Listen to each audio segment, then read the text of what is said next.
at St. Stephen's Missionary Baptist Church, Dr. B.J. E. McQueen, our pastor. And this morning, we're just here to have a good time. We hope that you will be praising him also. Right now, it is time for our acknowledgement of God, which I will be reading from Psalms 71, verses 1 through 6. Psalm 71, verses 1 through 6. And it reads, In thee, O Lord, I put my trust. Let me never be put to confusion. Deliver me in thy righteousness, and cause me to escape. Incline thine ears unto me, and save me. Be thou my strong habitation, whereunto I may continually resort. Thou hast given commandment to save me, for thou art my rock and my fortress. Deliver me, O my God, out of the hand of the wicked, out of the hand of the unrighteous and cruel man. For thou art my hope, O Lord God, thou art my trust from my youth. Be thee have I been holden up from the womb. Thou art he that took me out of my mother's bowels. My praise shall be continually of thee. I will trust the Lord at all times. Amen. Let the reading of God's word prick your heart, spirit your spirit, and live in you forevermore. It is now prayer time. And we would like to acknowledge and pray for those that are sick and shut in. These are some turbulent times right now, but God is in control. This time has affected each one of us in certain ways that may not affect the next person. But we know that God will take care of it. You're a believer, just know that He's in control. I want to pray for our sick and shut in, those that we know about and those that we may not know. And then we pray for all the house of prayer throughout this land. And we've had to go to another different, maybe different way of worship, but we're still worshiping. If you are able to worship and hear, you're blessed. Amen. Praise Him. Praise Him. Praise Him. Praise Him. Jesus, yesterday,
Father God, once again you have allowed us to stand before you,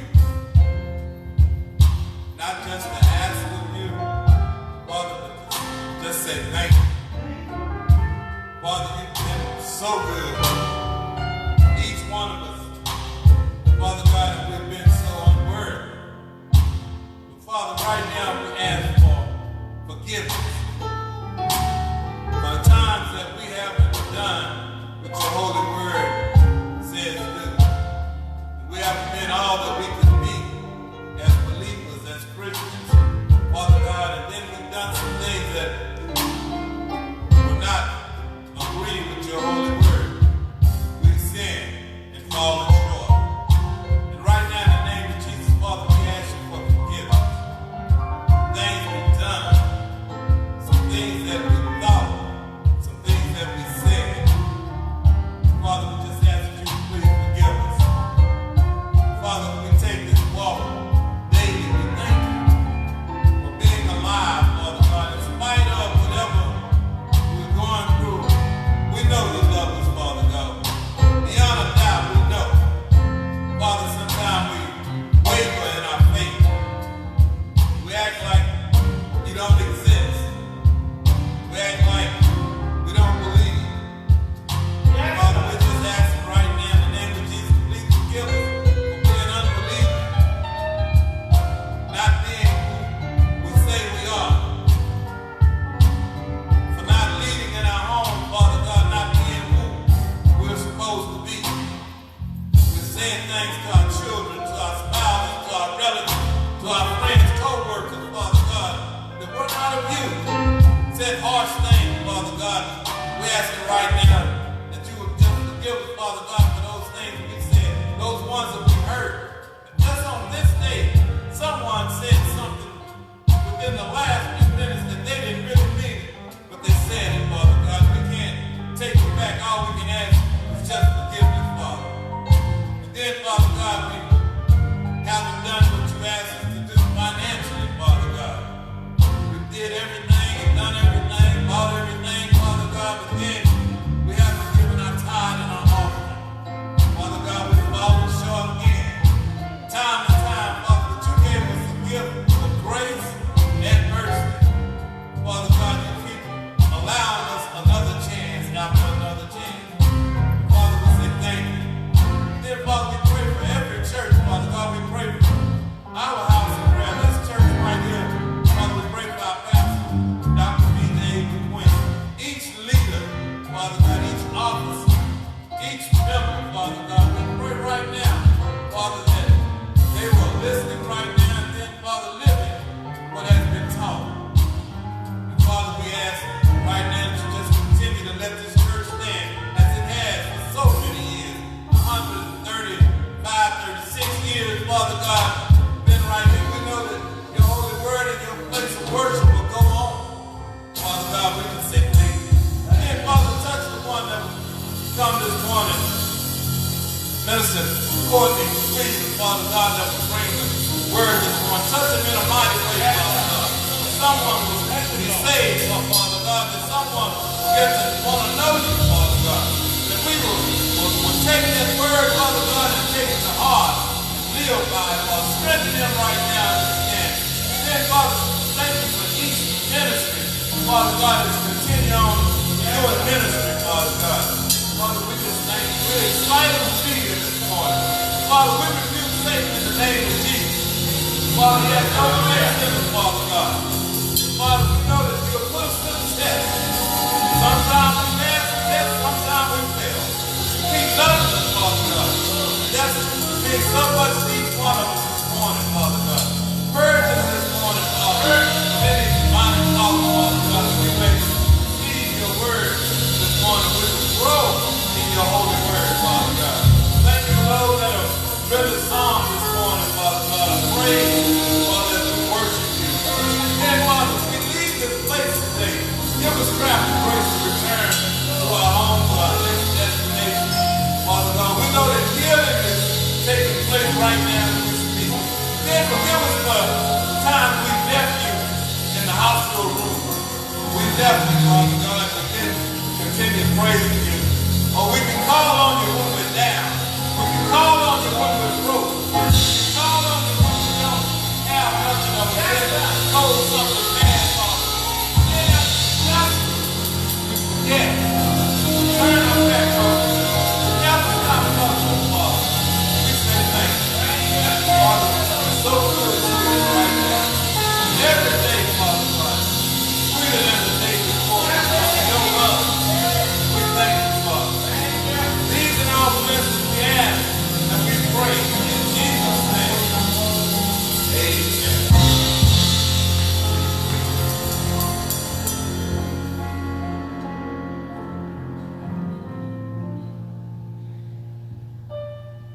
anybody know what time it is?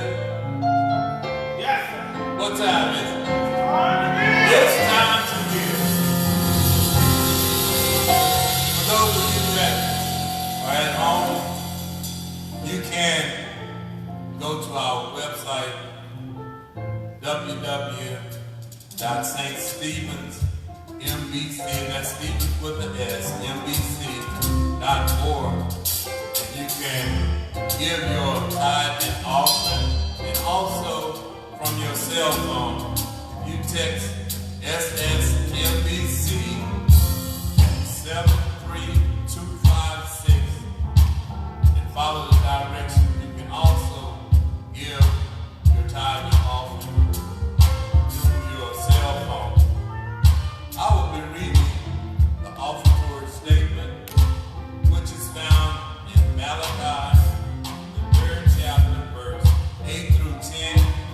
Also, Deuteronomy, 16th chapter, the 17th verse, and 2 Corinthians, the 9th chapter, verse 6 through 7. Malachi 3, 8 through 10, Deuteronomy 16, verse 17, and also 2 Corinthians, 9th chapter, verse 6 through 7. And it reads, will a man rob God? Yet he have robbed me. But ye say, wherein have we robbed thee? In tithes and offerings. Ye are cursed with a curse, for ye have robbed me, even this whole nation. Bring ye all the tithes into the storehouse, that there may be meat in mine house. And prove me now herewith, said the Lord of hosts. If I will not open you the windows of heaven, and pour you out a blessing, that there shall not be room enough to receive it. Every man shall give as he is able, according to the blessings of the Lord thy God, which he has given thee. But this I say, he which soweth sparingly shall reap also sparingly, and he which soweth bountifully shall reap also bountifully. Every man according to his purpose in his heart, so let him give, not grudgingly or of necessity, for God loveth the cheerful giver. Tithe and blesseth the heart by making it receptive to God's will. Tithe and blesseth the life by lifting it to a higher plane of grace. Tithe and blesseth the hands by making it willing to do God's work. Tithe and blesseth the mind by giving it the satisfaction of doing the right thing. Tithe and blesseth the alliances that remain because God has been honored. Tithe and blesseth the individual by giving him a part in God's worldwide program of work. Tithe and blesseth the church by enabling it to carry out greater ministry. Let us bow for prayer. Our Father, we thank you for this appointed time, Father God, for the opportunity to give back to you, Father God, the giving of tithe and offering, Father. And then touch those that have the heart to give but have not anything to give, Father God. And then touch those that are grudgingly giving, Father God, but do not understand that this is just a portion of what you ask for. You could ask for it all, Father. And then, Father, that we take these gifts, Father God, and continue to do kingdom building, Father God. Touch each one of us and soften our hearts, Father God, that we all become cheerful givers. In the loving, powerful name of Jesus Christ we pray. Amen. Amen. Right now, I want to thank Dr. McQueen for allowing associate ministers here at St. Stephen's Amen. to preach on the fourth Sunday. This morning, I'd like to introduce to some and present to others our morning speaker, Minister Courtney Williams, will be bringing our word. And Dr. McQueen, so loving and kind to let us take over the service today so he could be able to have his wife here in support of him this morning. And Dr. McQueen is tuning in and watching us on TV or on the computer, Facebook Live.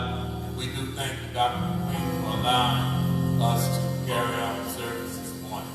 Amen. I I now present to you Minister Courtney Williams. As the preacher comes, I need the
Courtney Williams, and just allow your vessel to stand, God. Fill me with the Holy Spirit, God. Fill me with your words. Fill me with your power, that the word that goes out may change lives. But there's nothing that I can say on my own that can do that, God. But you can. And so we give it all to you, God. We trust you for the word that's going forth. We pray for open and receptive hearts to receive the word, God. And we can take it, not just hear it and feel good about it, or hear it and have a great experience in the moment, God, but that it changes us, that we can go forward looking for better with you. We love and bless you, God. In Jesus' name we pray. Amen.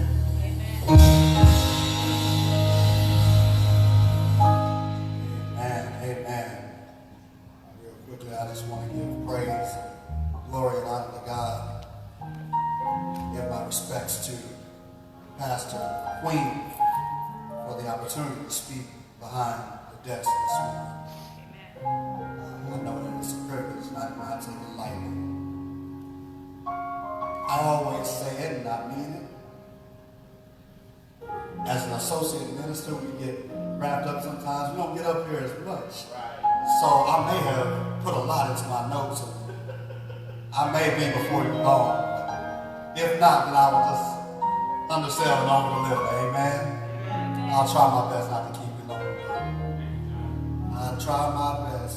This morning, we're going to be coming from the book of Genesis, chapter 19, starting at the 15th verse. And while you're going there, I'm just reflecting on what's been going on lately. You know, I was having a conversation with someone recently, and they said, I can't wait for things to go back to how they used to be. And it can be easy to have those thoughts right now. That's right. It can be really easy to have those thoughts. I wish we could go back to being able to fellowship and have more in-person meetings. I wish that we could go out and go to the movies. I love going to the movies. I wish we could go out to restaurants. I wish there were some things that we could go back to. But I started thinking even more. Maybe there's some things that we don't need to go back to. So this morning, as we go through Genesis chapter 19, we're gonna start there. It's gonna be our source for the scripture, but we're also gonna travel back a little bit. We're gonna rewind to Genesis 13, and we're gonna come back to 18, and then we're gonna go back to 19. So we're gonna do a little bit of traveling this morning. But while we're doing that, I want to ask you, what are you looking for? Ask yourself while we're going through this message, and even after, what am I looking for? Genesis 19 and 15 says, at dawn the next morning, the angels became insistent. Hurry, they said to Lot. Take your wife and your 2 daughters who are here. Get out right now, or you will be swept away in the destruction of the city. Verse 16 says, when Lot still hesitated, the angel seized his hands and the hands of his wife and his two daughters and rushed them to safety outside the city, for the Lord was merciful. Verse 17 says, when they were safely out of the city, one of the angels ordered, run for your lives and don't look back or stop anywhere in the valley. Escape to the mountains, or you will be swept away. The grass withers, the flower fades, but the word of our God shall stand forever. Again, I want to ask you, what are you looking for? Amen. Amen. Yogi Berra, the Hall of Famer catcher for the Yankees, was well known for trash talk in his day. I never was a great baseball player. I wouldn't even say I was a good baseball player. But one thing I can appreciate that Yogi Berra did well as a catcher was he could talk noise.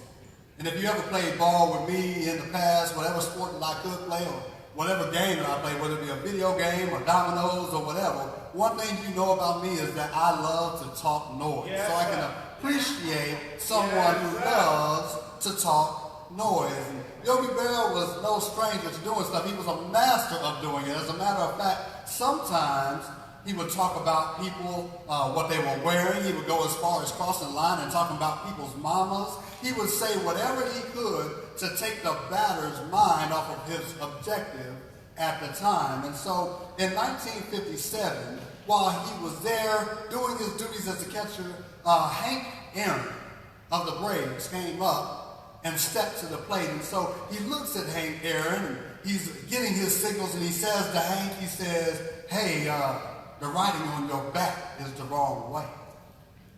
And Hank doesn't pay him any attention.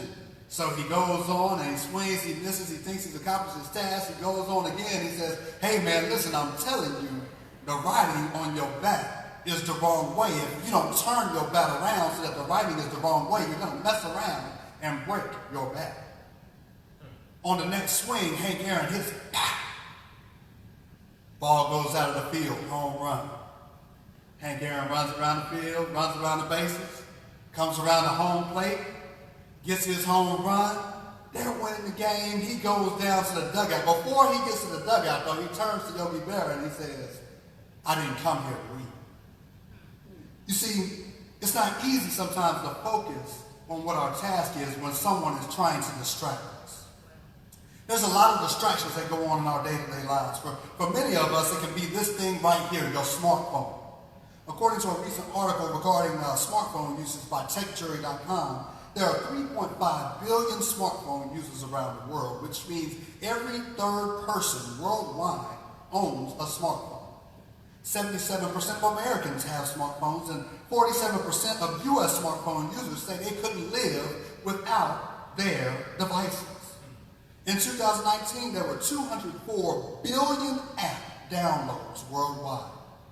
And the most popular of the phones was the Samsung, not the iPhone. This isn't a condemnation of smartphone users or those who get caught up in using them often. I honestly couldn't imagine my life without using a smartphone. If I couldn't use anything else, I need my Google Apps to find my way around sometimes, even living in Austin for over 25 years. But the point of this is that there's a lot of usage of things that have the opportunity to distract us. As a matter of fact, this statistic says that 88% of smartphone users use their phone while they're driving or in movements. The point here is that we're addicted to smartphones sometimes and the use of some of these apps, and there's so much out there for us to get distracted by. And with those distractions, sometimes we're just like Sodom and Gomorrah in the Old Testament. There's a ton of distractions that we face on a day-to-day basis. Things that the enemy wants us to distract us from our relationship through God or with God through Jesus Christ. Often simply referred to as the city of the plains, Sodom, Gomorrah, Admah, Zeboim, and Zoar. These cities were also known for their weaknesses or their wickedness. Oftentimes, the sin that comes to mind is the homosexuality that was present in the town, especially when the two angels came and visited Lot's house. And while they were there in Lot's house in chapter 19, All of the men, young and old, of the city came in, surrounded the home, and said, let the angels out so that they could sleep with them. But Ezekiel 16:49-50 reveals that Sodom's sins were pride, gluttony, laziness, while the poor and needy suffered outside her door. She was proud and committed detestable sins. Jude 7 also states, and don't forget Sodom and Gomorrah and their neighboring towns, which were filled with immorality and every kind of sexual perversion, destroyed by fire, serving as a warning of the eternal fire of God's judgment. So yes, homosexuality was one of the sins that God was tired of watching these towns participate in. But he was also tired of watching them do things just to make themselves look better.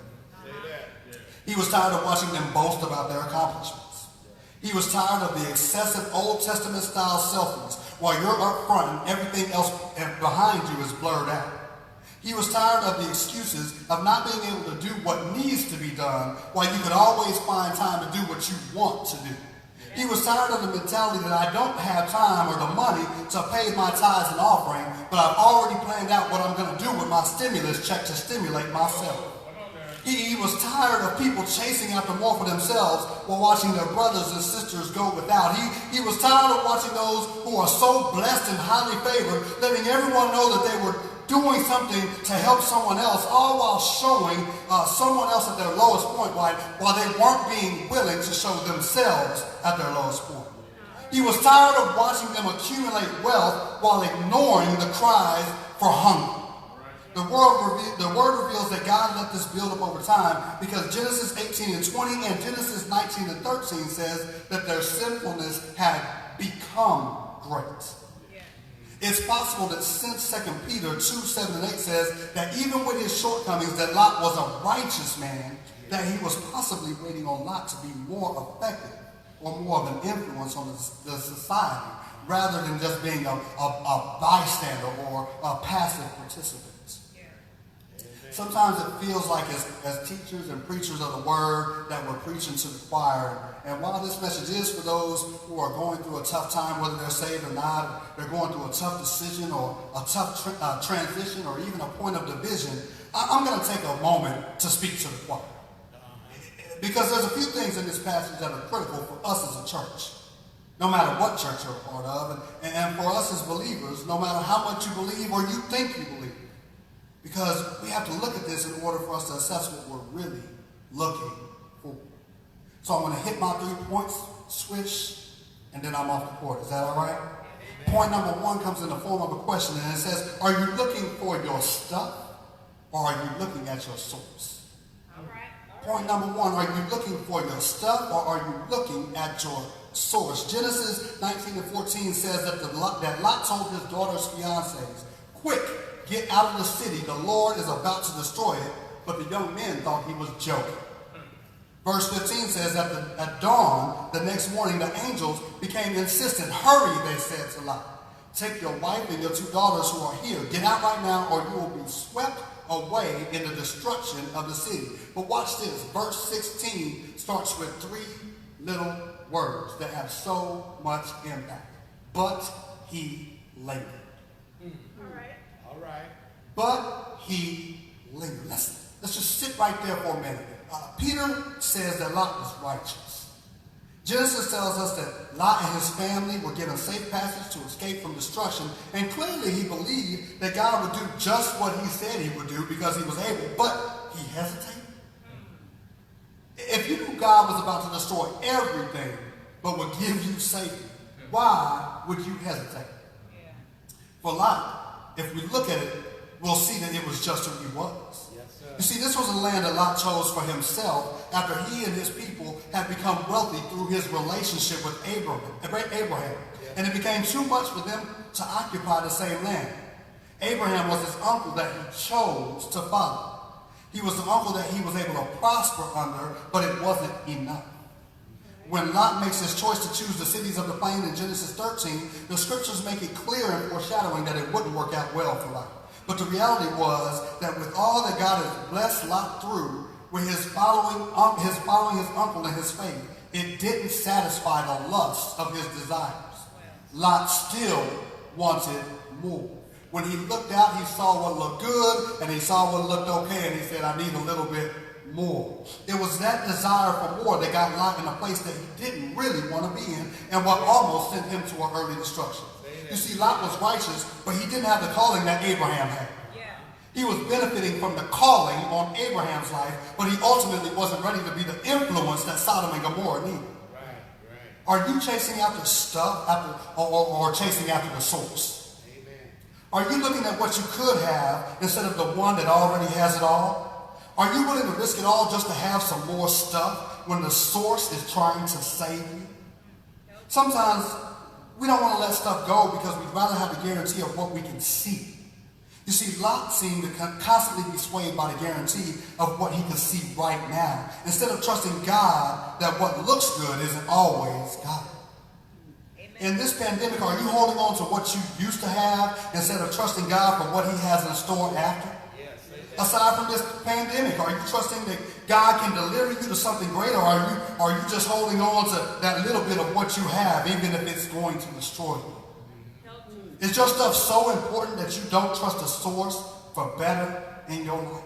Look close. Point number 2, which comes in the form of another question. Are you looking for his strength, or are you scared? All right. Are you looking for his strength, or are you scared?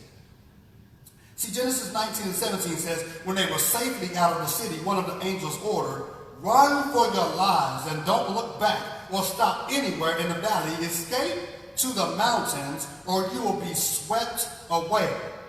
Verse 18 says that Lot begged, oh no, my Lord, you have been so gracious to me and saved my life, and you have shown such great kindness, but I cannot go to the mountains.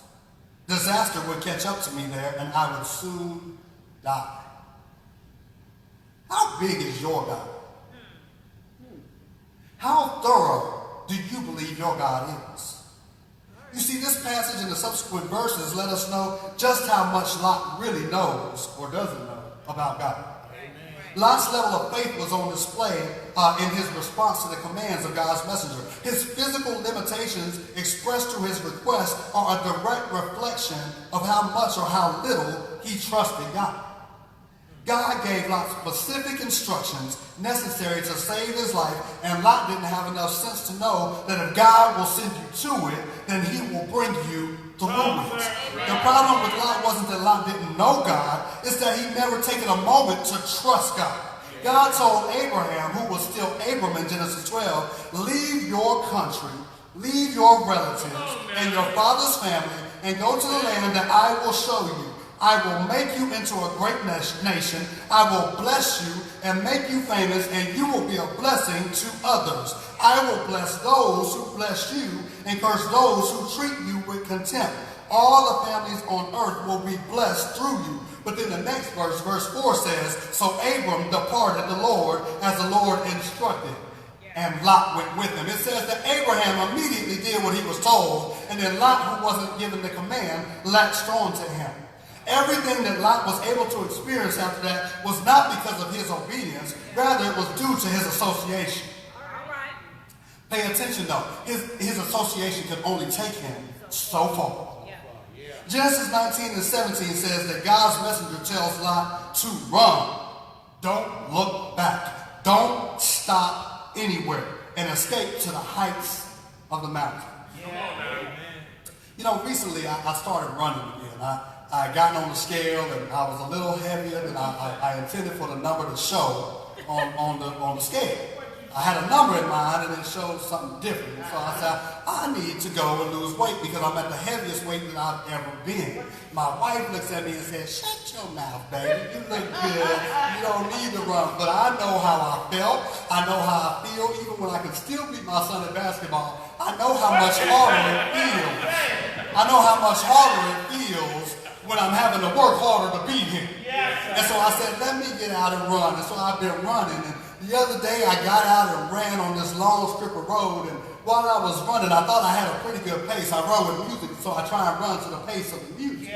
And so I was running, and I didn't see anybody there, and I thought I was doing pretty good. But then I looked out the corner of my eye, and I saw this woman on the other side of the road that was passing me. And I said, well, when I was running, nobody was back there when I looked behind me. So this woman literally came out of nowhere and has now caught up to me, and she's passing me. And I said, I feel like I look pretty good in shape, and I feel like I'm running at a good pace, but this woman don't look like she's in great shape, and she's passing me by. And it got even worse because I tried to pick up speed even though the tempo of my song went there.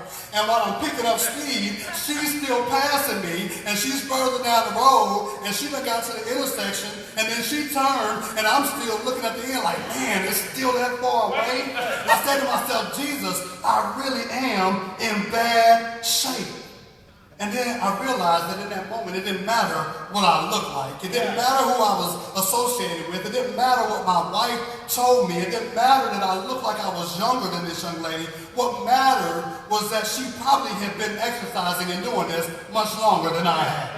It wasn't a problem for her to keep pace and to keep pushing to get where she was going without stopping, even though I was getting tired. But it was for me because I was out of shape. You see, some of us are spiritually out of shape. God has demands for us. He says, I want to take you to the mountaintop, but we're in such a bad shape that when he tells us to run without stopping, our spirits haven't been trained for it. And so because our spirits haven't been trained for it, when we start to get winded and our bodies start to get tired, we can't keep up anymore and we're ready to give up. When I train my spirit to fight in spite of what I see, then I know that I can trust God through Paul's words in 2 Corinthians 12 when he says, my grace is sufficient for you and my strength is made perfect in your weakness. Are you scared? Or do you see his strength when God is calling you? Or are you settling for the quicker destination? Are you settling for lesser in your life because all you see is what you think you can't do? Point number 3, I told y'all we were going through it. I'm trying not to be long. Point number 3 comes in the form of another question that you can ask yourself. Are you focused until the end, or do you suffer from FOMO? Are you focused until the end, or do you suffer from FOMO? F-O-M-O. FOMO. Genesis 19:23 says, Lot reached the village just as the sun was rising over the horizon. Then the Lord rained down fire and burning sulfur from the sky on Sodom and Gomorrah. He utterly destroyed them along with the other cities and villages of the plain, wiping out all the people and every bit of vegetation. Verse 26 then says, but Lot's wife looked back as she was following behind him, and she turned into a pillar of salt. Just like Jesus in the wilderness, the enemy tries to pull a Yogi Berra sometimes in your life. Just when you're about to hit that home run, just when you've been having a good trend of doing something for a long consecutive period of days, you haven't been succumbing to your sin or whatever, just when you have gone as far as you think you can, after God has removed you from your distractions, after he's gotten you away from what he has prepared to hit the self-destruct button on, just when you're about to do better, the enemy tries to remind you and make you remember and reminisce about something that you don't need anymore. Just when you're about to get to the finish line and you think it's the end of where your strength could take you, the enemy tries to catch you reflecting. You see, Lot's wife, whose actions live on in infamy, but she still has no listed name in the Bible, decided to look back instead of staying focused. She was suffering from FOMO, the fear of missing out. Without even having experienced the pains of watching others live through social media back then, Lot's wife starts feeling like she's about to be missing something fundamentally important to her that she once experienced. God's command was to drop it all and never look back. Just like Lot's wife, though, there are times in our life when God is making a way, but we just got to get one more look.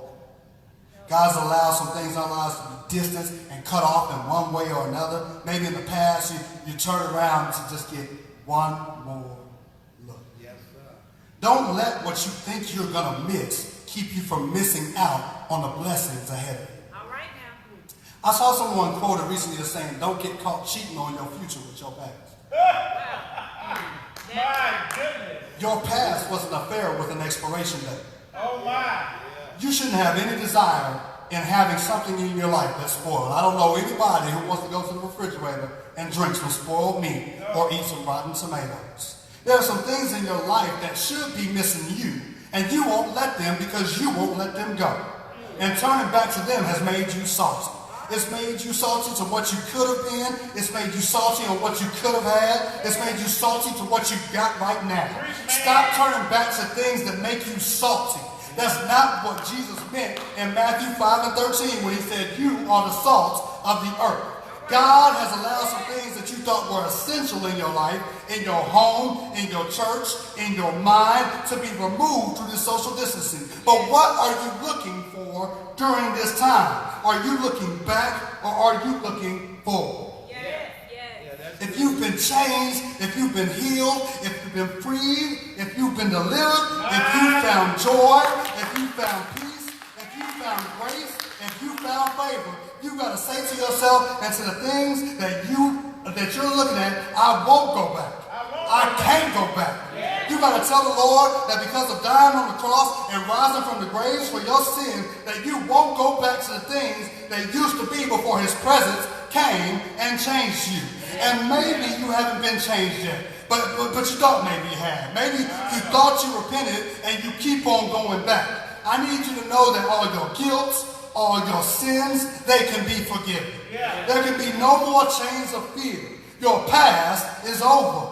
You can give your life to Christ today without the fear of missing out and say, today is the day I've been changed. You don't have to need it, the salvation at this point. You can already have salvation and just need to get right, and you can make the choice to not turn back ever again and declare, I've been changed.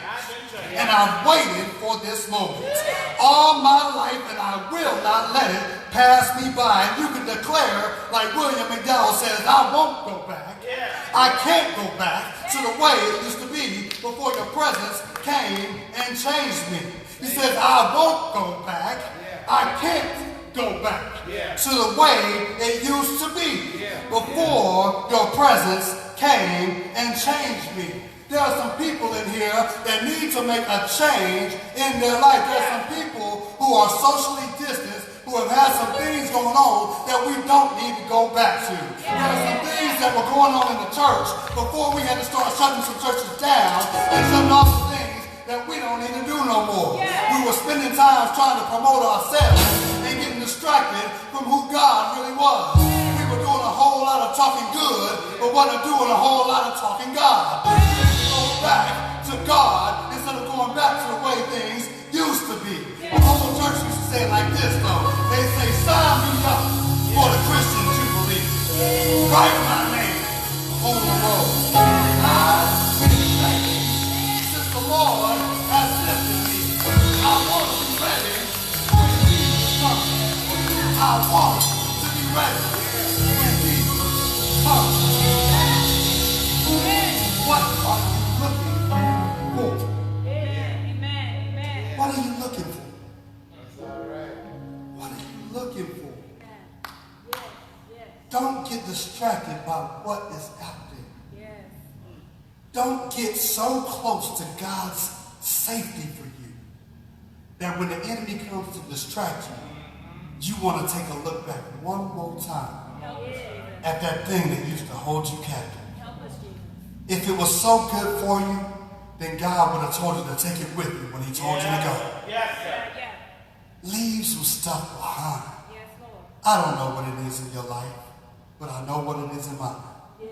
Maybe you need to go through your friends list and remove some folks. Maybe you need to go through some old pictures and delete some pictures. Maybe if you still got the Polaroids, you need to just go ahead and throw them away. Some memories don't need to be kept.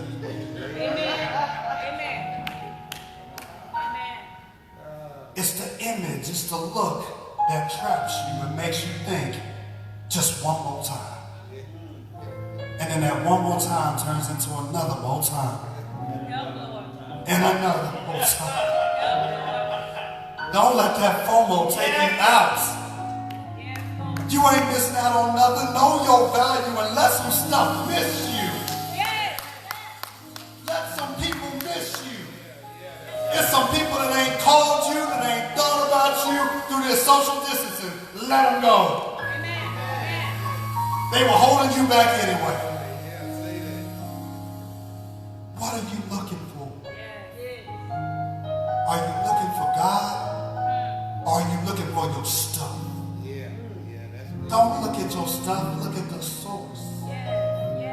Don't be scared.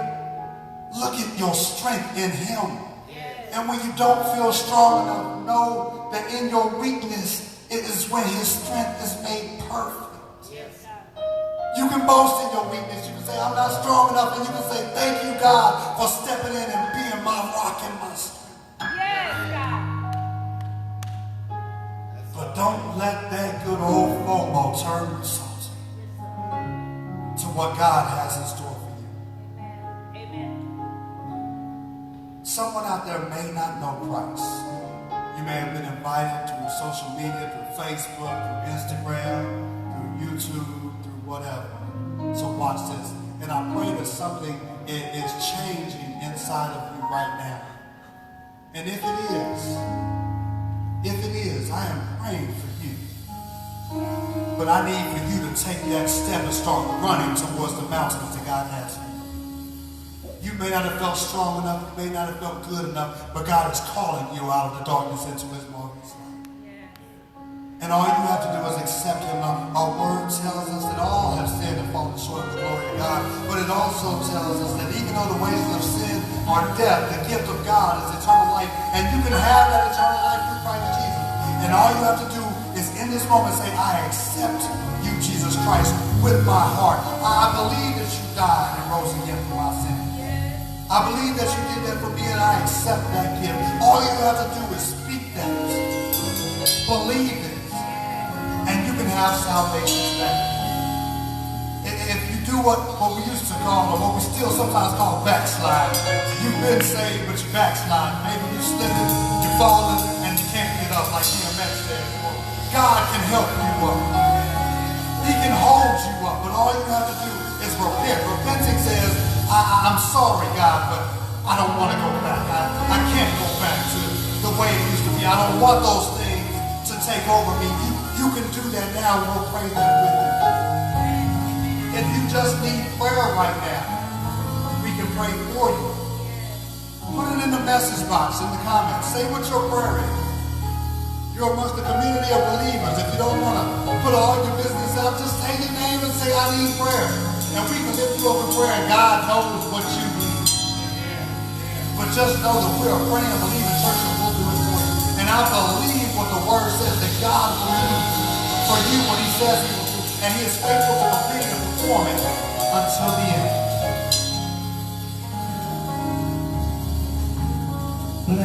Blessed assurance, Jesus is mine. Oh, what a foretaste of glory divine, heir of salvation,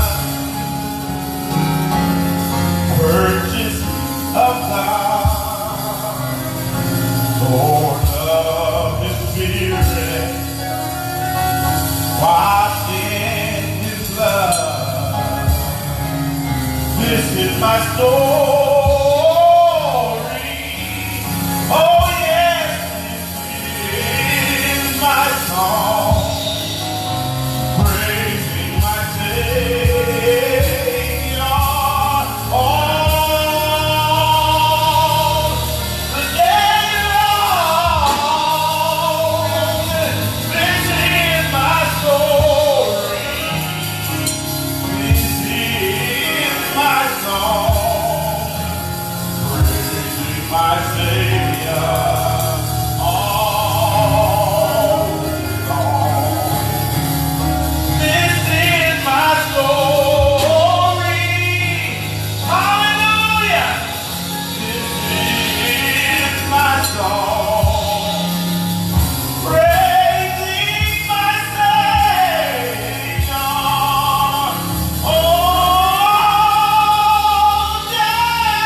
watching, streaming online, that has blessed your life today. And if it has, we pray that you tell somebody, share the message with somebody. There's some good things that are coming out of the social distancing, and this is an opportunity to reach out to the people that we know. So invite somebody to watch. Next Sunday, we're streaming every Sunday at 11 a.m. You can stream on Facebook, follow St. Stephen's, the North Star on Facebook. Set your notifications to notify you when it goes live. Set your phone to let you know. Follow on Instagram. It's being streamed on Instagram. St. Stephen's MBC. That's St. Stephen's MBC on Instagram. Or you can go to St. Stephen's MBC YouTube page as well. We're still working on all these different ways of streaming. We're still working it out, but we're preparing ways for you to share. So share, let people know, keep joining in, keep being engaged, and we look forward to fellowshipping with you on there. Don't forget to give, and if you have questions or want to know more about St. Stephen's, you can always go to our page online at ststevensmbc.org, where Pastor B.J.E. McQueen is our pastor. Amen. Nothing else. Thank you for joining with us. We love you.